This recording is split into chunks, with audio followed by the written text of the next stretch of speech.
Vem para cá, professor Volmir Amado. Volmir Amado. Professor Volmir Amado, Amado Volmir. Seja bem-vindo aqui ao nosso Professor, tudo bem? Muito obrigado pela presença, viu, professor? Professor, fique aí, vamos ali acompanhar ali o nosso debate. Professor Volmir Amado, a gente tem que apresentar ele. Sim. Acho que é importante. Claro.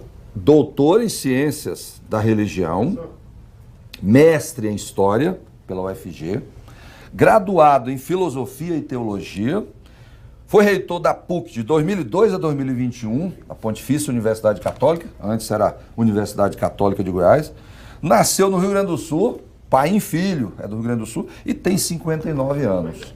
Escreveu vários artigos, né, uma pessoa muito ligada à Igreja Católica, à diocese, a esse trabalho bacana que a Igreja Católica desenvolve, não só aqui em Goiás, mas em todo o país, e que a gente respeita e reconhece, mas ele está entrando para uma outra discussão agora, que é a questão política. Partidária. Né? Partidária. Na política ele já se vem, filiou ao Partido dos Trabalhadores e está aí buscando espaço para poder entrar na vida pública através da discussão, do voto, né?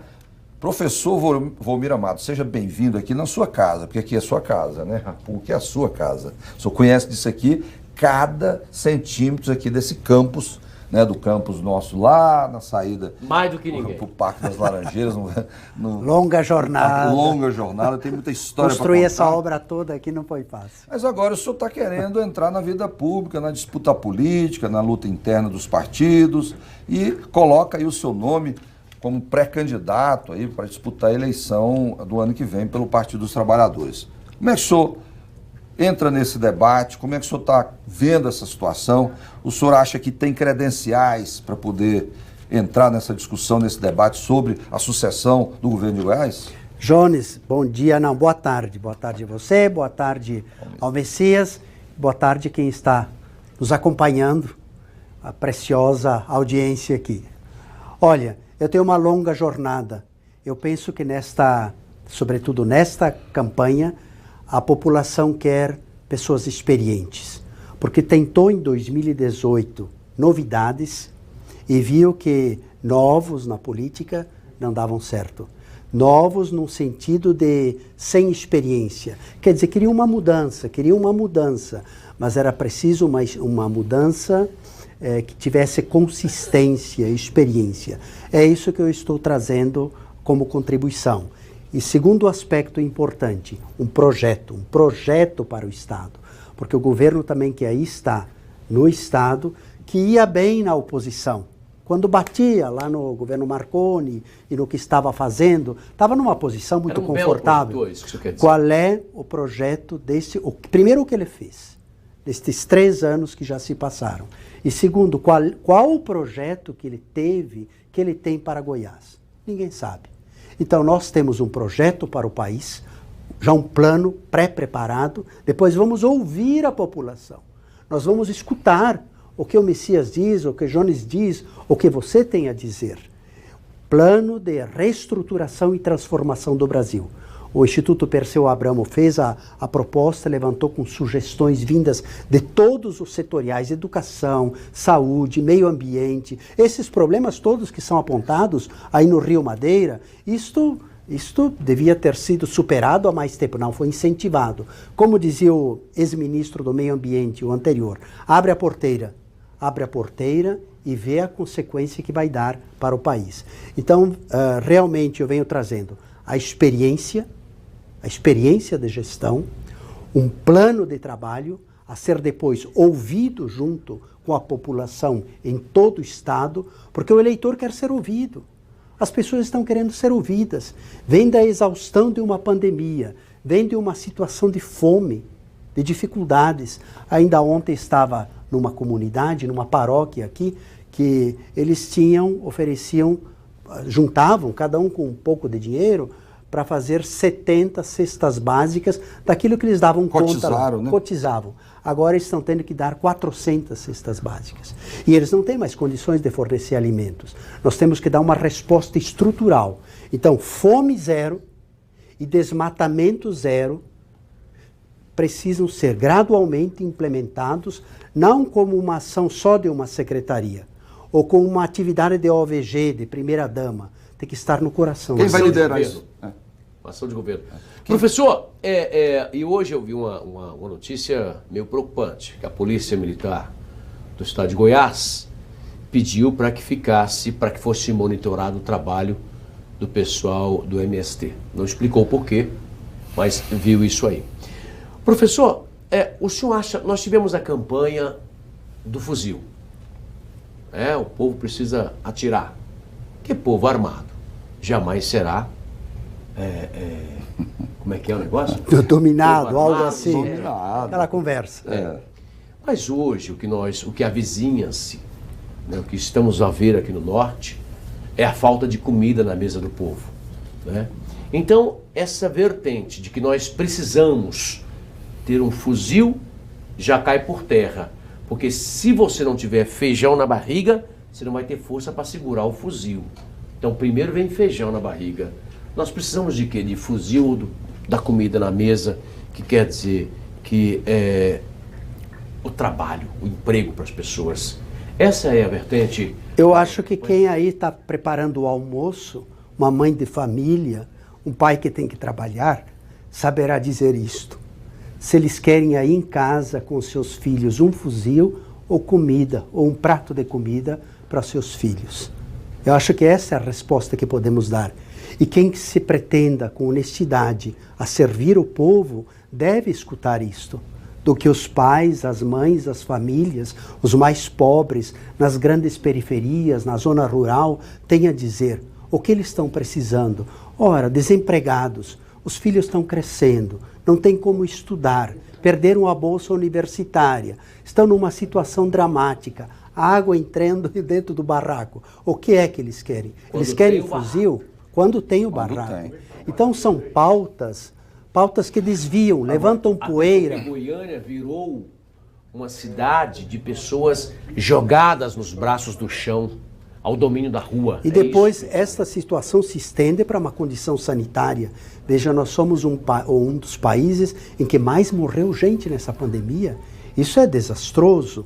Enquanto isso, um governo federal, e aqui carimbado pelo governo estadual, o que dizia? Que a máscara provocava problema de respiração para a criança, que a máscara era prejudicial, que a vacina virava jacaré, essas coisas infantilizadas, esse tipo de governo que é anti-ciência, é anti-conhecimento, que acredita mais na informação do WhatsApp do que da ciência, são coisas absurdas. Só fazer um parênteses, professor. Goiás não entrou nessa da questão da máscara e da vacina. Goiás, pelo contrário, Goiás incentivou o uso da máscara. O governador teve até um certo momento que ele foi para a rua, se indispôs com alguns insurretos ali e disse: eu não preciso do seu voto, contra os bolsonaristas. Eu não preciso do seu voto, eu preciso da sua saúde. O que mais importante. Sim, Messias, então, isso é verdade. Isso seja justo de dizer. Vamos fazer justiça. A questão é que um governo federal com este tipo de visão foi sustentado por bases regionais. E esta base do Estado deu sustentação também. Então fica bastante contraditório. Eu discordo da sua opinião, mas eu tacitamente o sustento na opinião e na difusão que você faz. É verdade que isso parece um pouco ingênuo, até parece realmente infantil, mas tem gente que acredita, porque a autoridade é aquele que dá o bom exemplo, é aquele que você... O que não dá, deveria dar. Sim, pois é, esta é a situação. Professor, aqui o senhor falou do projeto nacional e certamente o senhor está falando do Lula para liderar esse conjunto de teses, né? O senhor falou do Instituto Perseu Abramo, que é o Instituto de Formação do Partido dos Trabalhadores, que construiu e tem essa formatação de um projeto nacional para o país, né? Mas tem problemas também, né? Acho que tem problemas. Por exemplo, o presidente Lula, essa semana, o ex-presidente Lula, deu uma declaração um pouco controversa em relação ao Daniel Ortega, por exemplo, lá na Noruega, na Nicarágua, defendendo o regime da Nicarágua, que é um regime ditatorial. Não há uma certa controvérsia, não há uma contradição na defesa de regimes na América do Sul como o da Venezuela. Veja bem, professor, Jones, o senhor vai responder agora, porque eu estou aqui escravo do tempo que sou, e devo ser por causa da televisão. 12h25, nós vamos no breve intervalo e eu vou voltar daqui a pouco com essa resposta do nosso professor, que vai falar daqui a pouco sobre essa pergunta que o Jones fez, ele que é pré-candidato a governador do estado de Goiás pelo Partido dos Trabalhadores. É rapidinho.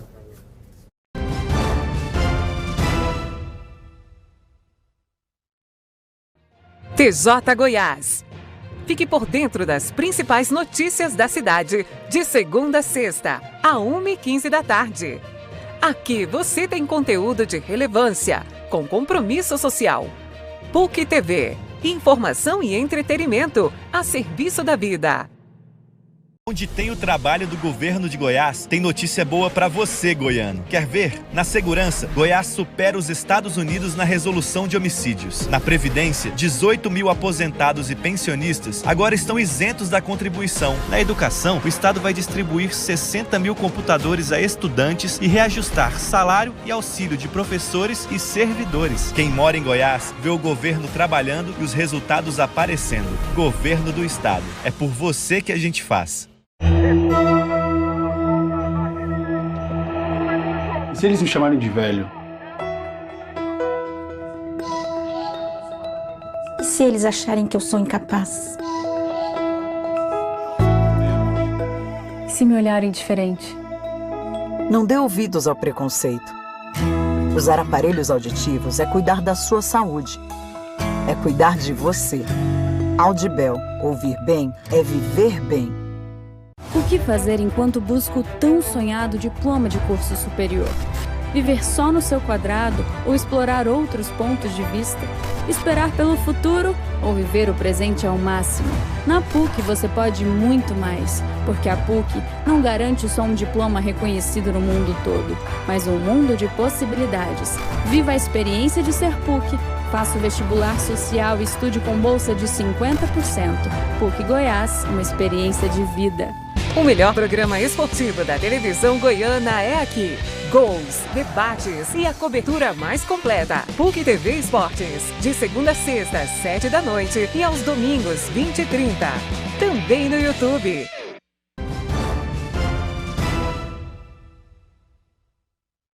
Estamos de volta, agora 12h27. Jornal Goiás Agora, com o programa do Povo. E muito obrigado ao senhor e à senhora que estão conosco aí todos os dias, trazendo pra gente o conforto da sua audiência. Porque sabendo que você está do outro lado, a gente faz o programa com mais segurança, né? E isso é conforto. Tá? 12h27. Agora sim, professor, o senhor pode responder a pergunta que o Jones fez sobre aquela fala que o Lula fez em defesa do Daniel Ortega. Daniel Ortega, lá exatamente. na Nicarágua, né? Isso. E para a gente voltar para os assuntos importantes sim. aqui da nossa região. Olha, gostaria de colocar com precisão sobre isto.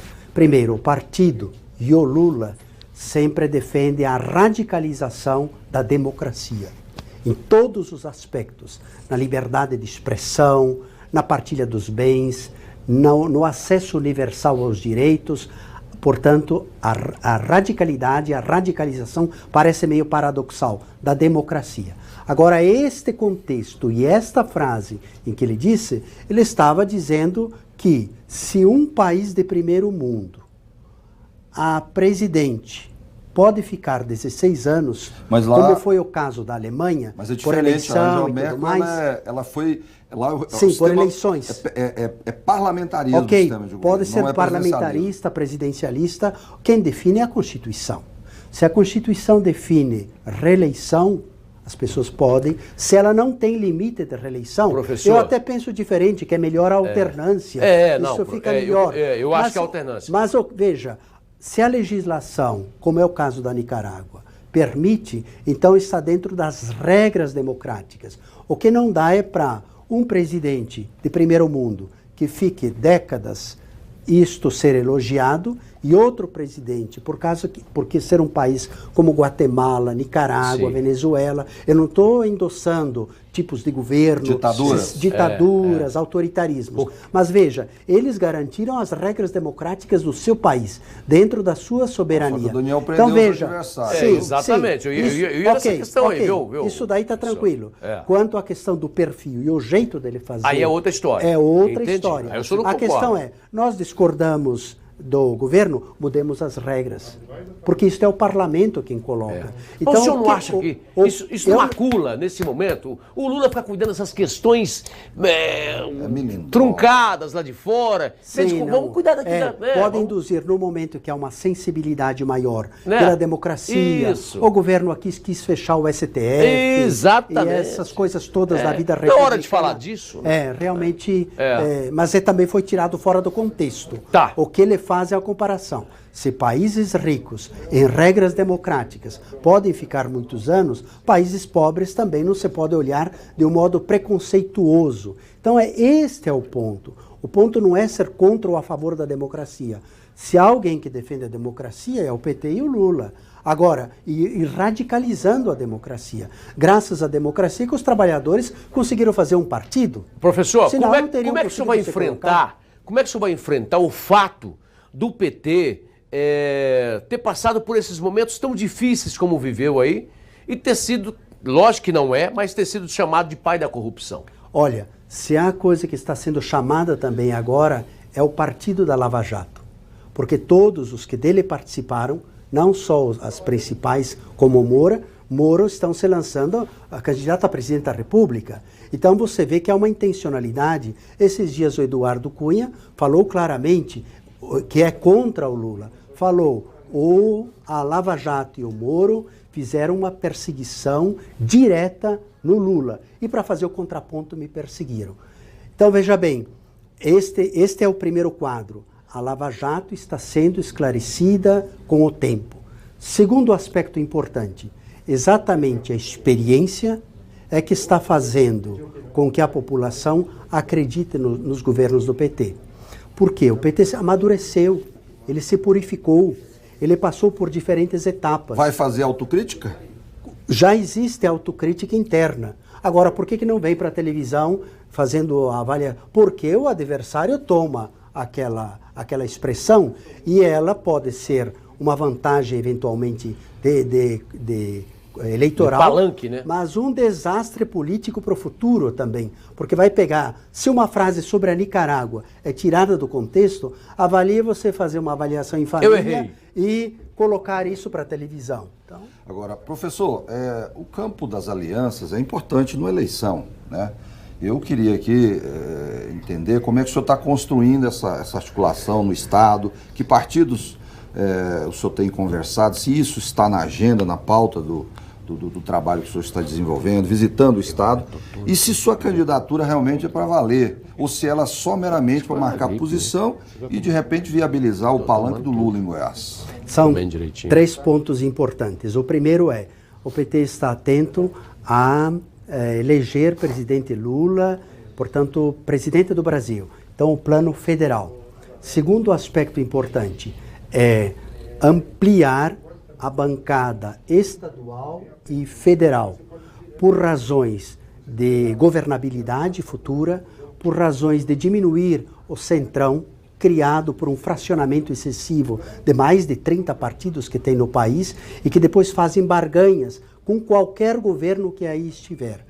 Então, de modo que estes são os 2 pontos. O terceiro é o governo do Estado. O governo do Estado, o PT tem quadros. O PT tem quadros.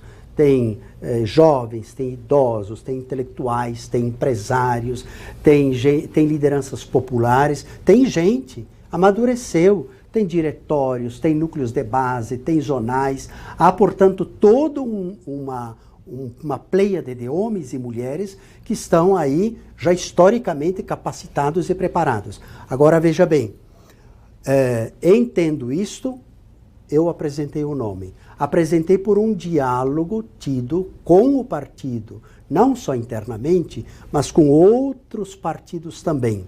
E nós concluímos que, neste instante, devia lançar o nome. Tanto porque temos quadros para apresentar, quanto porque os demais estavam numa posição do partido do esperando. Eu estou esperando, eu vou ver. Nós não vamos esperar. Professor. Nós temos um projeto para o país. Agora, a pré-candidatura não é para marcar posição. Ela é com uma clareza de projeto e com uma clareza de nome. Lá na frente, se houver alguma possibilidade de aliança, tanto melhor.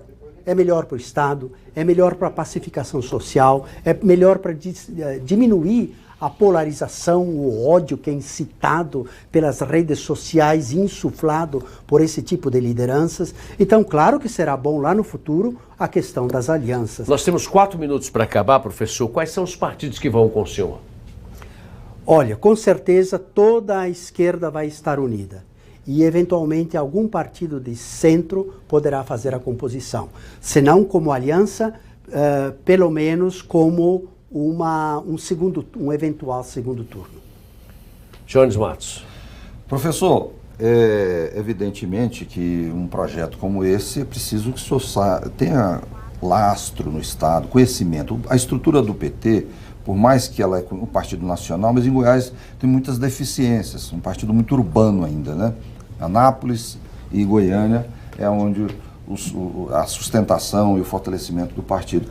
Como é que o senhor está desenvolvendo esse trabalho aí no Estado? Que estratégia, que planejamento estratégico está sendo estabelecido para poder tornar o senhor conhecido? Porque o senhor não é do meio da política, está entrando agora como uma alternativa, vai se colocar como alternativa aí para a sociedade. Eu gostaria de dizer que eu tenho 40 anos aqui em Goiás de exercício de liderança em 2 campos, no campo pastoral, trabalhando com pastorais sociais, com movimentos eclesiais, com dioceses, com paróquias, com comunidades, com igrejas de outras denominações e, portanto, com uma presença em todo o Estado, capilarizada, conhecendo nomes de padres, de religiosas, de cristãos leigos, de muita gente atuando neste Estado. Segundo, na educação, só de professor aqui na universidade são 36 anos. Foram mais de 40 mil pessoas as quais formei e que estão em todo o Estado. Então não é um nome desconhecido. Agora, o outro trabalho é este. Um processo gradual de ir visitando, dialogando, entrando em contato, articulando. Então, esse é o trabalho que agora se constrói neste período até a campanha eleitoral. Não é uma candidatura segmentada, só do campo, por exemplo, da Igreja Católica. O senhor vai ampliar o debate com os evangélicos, com os espíritas, com todas as correntes. Nós já criamos, inclusive, o setorial interreligioso, em que há, desde já, 18 igrejas evangélicas participando. Diz que evangélico é de direita. Não é verdade. Há dezenas de igrejas evangélicas ou de pastores de esquerda que estão participando. Há gente muito inteligente, progressista, que quer a mudança de mundo e que tem a sua espiritualidade e sua fé cristã, mas entende de política também. Então, nada de instrumentalizar nomes e igrejas evangélicas em nome de um projeto conservador. Muito bacana. Agora são 12 horas e 37 minutos. Professor Volmir Amado, ele é pré-candidato a governador pelo estado de Goiás, pelo Partido dos Trabalhadores. E disse que conhece as pastorais. Quem conhece as pastorais conhece as necessidades de um povo sofrido, abandonado. E hoje nós tivemos o privilégio de recebê-lo aqui no Politizando, trazido por Jones Matos, que também conhece, é um cientista político, e conhece a política mais do que ninguém no estado de Goiás. Eu tenho o privilégio de dizer que está comigo aqui na televisão e que também está comigo no rádio. Que segunda-feira a gente começa um novo projeto, uma nova rádio, e que assim que for autorizado pela minha produção, eu vou trazer aqui talvez amanhã, já o nome dessa rádio, para que nós possamos trazer aqui para vocês o novo destino, o novo caminho. Professor, eu quero aqui agradecê-lo pelo carinho da presença, agradecer o Jones Matos também e pedir ao senhor que Deus o abençoe sempre e que o senhor continue sempre assim, essa áurea boa, né? É uma pessoa do bem. Humildade, né? Se expressar. Que a gente precisa de gente do Estado que tem um sentimento do povo, né? Parabéns ao senhor, obrigado pela presença hoje. Obrigado, Messias, obrigado, Jones. Parabéns pelo trabalho bonito que estão fazendo. Vem o resultado pela audiência alta deste programa, pela simpatia no jeito de se comunicar. Um dia eu aprendo a ter toda essa desenvoltura aqui do Messias ainda. Porque cada um é a escola do outro. Então, obrigado também a vocês que nos acompanharam. Foi uma honra, uma alegria ter estado aqui nesta manhã. Jones, um abraço. Gente, um abraço, boa tarde, professor Volmir. Quero agradecer muito a sua participação aqui na sua casa, né? A PUC é a sua casa. Mandar um abraço para o seu assessor, o Serjão, viu? Que foi meu contemporâneo lá na Serjão, um abraço, viu? Federal de Goiás, ele está assistindo. E quem não acompanhou pode depois acompanhar a gente no nosso YouTube, Politizando com Jones Matos. É só colocar lá que o senhor vai ver a fala do professor Volmir e dos outros programas também que a gente fez aqui. Um abraço a todos. Um abraço. Eu não acredito no Deus que o homem criou, mas acredito sim no Deus que criou o homem. Muito boa tarde, meu estado abençoado, estado do Piqui, estado do povo da música sertaneja, meu Goiás. Um abraço.